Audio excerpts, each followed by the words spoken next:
Alright, YouTube friends, it has been a month since my Hurricane Dorian shortened Outer Banks vacation. So I never made it to the Outer Banks because they issued a mandatory evacuation for all of the Outer Banks on a Tuesday, and I was supposed to arrive the following Friday.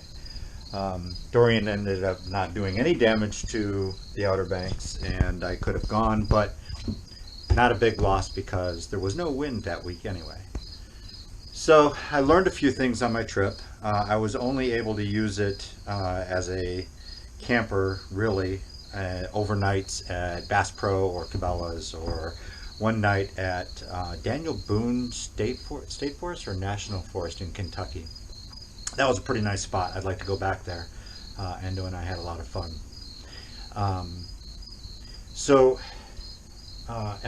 As an overnight, stopping on the side of the road kind of thing, the current configuration isn't bad. The only things I noticed that I need to change are things that I knew I needed to change all along. For example, I need a way for Endo to get up into the bed, so I need to put something here that will allow him to jump up. I have thought about moving this back and then turning the kitchen sideways. So if I move this back, or forward rather, so that it's up against there, then Endo can jump up on the bench seats and then jump up onto this and then get into the bed. The other things that I noticed, this drawer comes out violently when I turn corners, so violently that it at one point sheared off the connector for the DC power supply. Luckily I was able to run my extension cord and plug it into the AC, so I didn't lose all my food, but that needs cleaned out. I definitely need to secure this drawer in place so that when I turn it doesn't swing out. And then the other thing I need to do is put some kind of a backstop. Ooh, that was loud. Some kind of a backstop to keep this fridge from sliding forward and back within this drawer. The fridge currently comes to about, I don't know, maybe there. And so I've got all that empty space behind it that when I was going around turns it would slide around on there. So I would come back to the back of the trailer at points, or come back to the trailer at points and find the fridge all the way up against the back, or this drawer would be all the way open and the fridge would be on the floor back there. So need to figure that out. Need to put a stop of some sort to keep the fridge from sliding around back there. What else? I was not thrilled with so what I did for the trip was I screwed these down, one here and one there, to hold the bikes while I was traveling, and that wasn't a problem for the overnights where I was just putting the bed down, going to sleep, getting up in the morning and hitting the road again. But the one night that I stayed in the state forest in Kentucky, it was kind of a pain in the ass because I couldn't get through because the bikes were sitting here diagonally. So I think what I'm going to do is look at putting the road bike one there, because the road bike has narrower handlebars, and it will fit like, right like that, and then put the mountain bike one, let me grab that, put the mountain bike one like here. That way when bed is in the up position I'll still be able to get through. But I'll still be able to carry two bikes. Now, what I'm going to do when I have a fat bike and a mountain bike, or a gravel bike and a fat bike, I don't know, gravel bike, mountain bike, road bike, we'll have to figure out that configuration when we get to it. The toy box storage under the bed, I need to put shelves in there. There was a lot of wasted space. I put the kites in all the way up front here, and they took up all the space from here forward.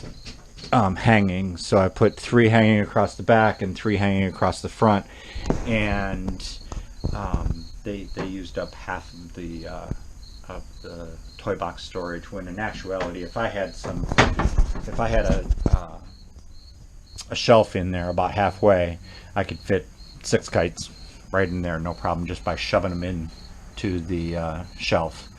So I'm going to do that. I'm going to put a shelf in the middle there, which means I do have to take this out to fit the shelf in behind. So while I have this out, I will scoot it forward and see how it feels up there. Now, can't do that permanently unless I turn the kitchen sideways, but I can at least push it forward, get a feel for what it's like, and see how easy it is for Endo to get up on the bed. The only thing that would require is I have to undo 4 screws or 6 screws back there in that corner, and then some screws across the top here. You can see one there that are holding it up against the wall, and then 4 screws that are holding the uprights for the bed there, and 4 screws that are holding it upright for the bed there. The bed is also held up against the wall by, I think 4 or 5 screws that go from here to the wall, so I don't have to worry about the bed falling off or anything. The other thing that will do, if I move the toy box forward, is it will open up that amount of space here, so that I can put the bikes right up under the bed, and I won't have to worry about space here, because it will all be opened up. The bikes will all be moved under the bed. In order to do that, I got to make sure that the seats fit under the bed, and I don't think the road bike seat fits under the bed right now, but we might be able to fit the road bike like right here, so that it's not under the bed. What else? Oh, I need to find a place to store the TV when I'm driving. I just had it sitting here like that, and then I had stuff pushed up against it like that. And there were a couple of times when I came back and it was laying down. Not a big deal, but I just need, bungee cords or something to secure it in place somewhere.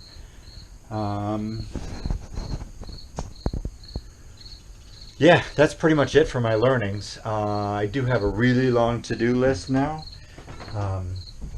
Definitely want to put overhead cabinets up here, and the shelf in the toy box for additional storage. And then I have to, oh, that was the other thing I wanted to talk about, was the sawdust and glue for covering the screws seemed to work great. There was some shrinkage. You can see like this one has a little divot there. So I'll add some more to that, but I think that's going to hide those screws really well, and make it look really finished once it's painted. So that's on the to-do list, and more.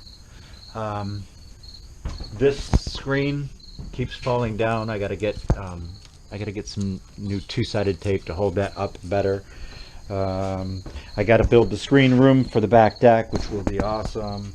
Lots and lots to do. So keep watching for build videos. And okay, here's an example of what I'm thinking for the bike. So I would just I'd have to build a wedge for that so that I could keep the handlebars sideways like that. But this allows me to store 2 bikes and still have full use of the aisleway here when the bed is in the down position. But when the bed is up, let me do that real quick.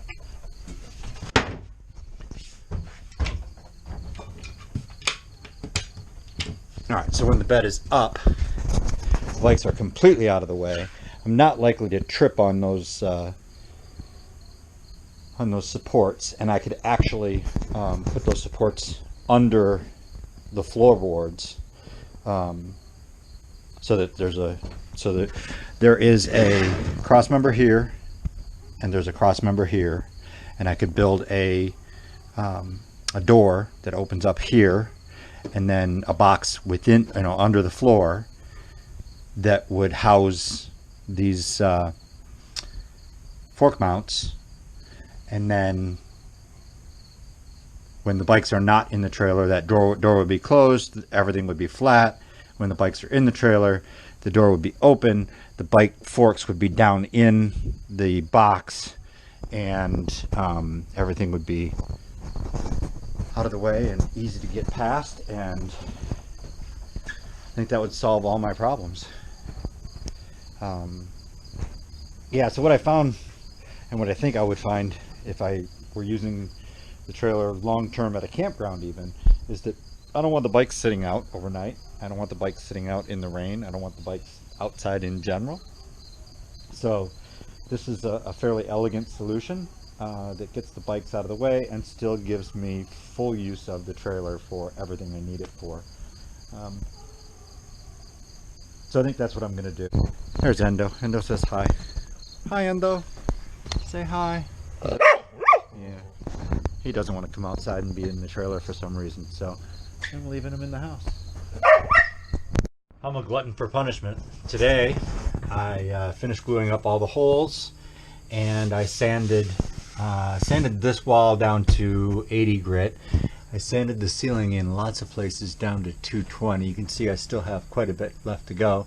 But it occurred to me while I was doing this that I needed a way to determine whether I'd missed any spots or not. So I started marking it with pencil and then making sure that I got all the pencil marks off.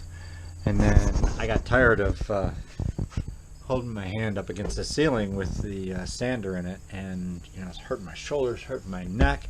So I decided to take a break, and I went a little crazy with the pencil, and I got pencil all the way around all the walls.